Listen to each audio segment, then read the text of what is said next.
حضرت عمر رضی اللہ تعالی عنہ کی انتقال کے وقت وصیت۔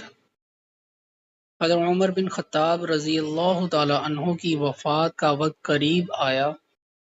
تو اپنے بیٹے سے فرمایا، اے میرے بیٹے، جب مجھے موت آنے لگے تو میرے جسم کو دائیں پہلو کی طرف موڑ دینا اور اپنے دونوں گھٹنے میری کمر کے ساتھ لگا دینا اور اپنا دایاں ہاتھ میری پیشانی پر اور بایاں ہاتھ میری ٹھوڑی پر رکھ دینا،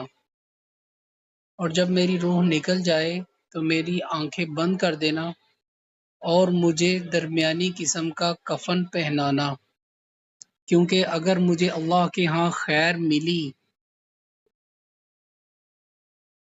تو پھر اللہ تعالی مجھے اس سے بہتر کفن دے دیں گے،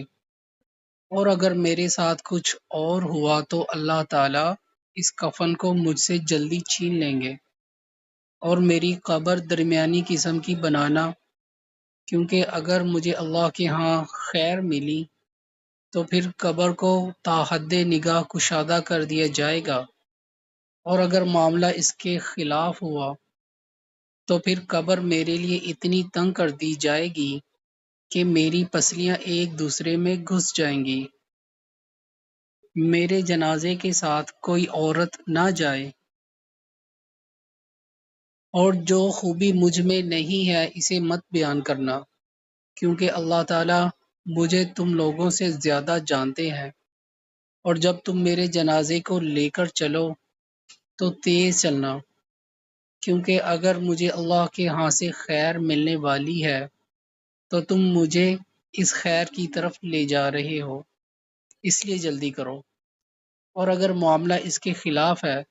تو تم ایک شر کو اٹھا کر لے جا رہے ہو، اسے اپنے گردن سے جلدی اتار دو۔ اللہ پاک ہمیں حضرت عمر رضی اللہ تعالی عنہ کے نقش قدم پر چلنے کی توفیق عطا فرمائے، آمین۔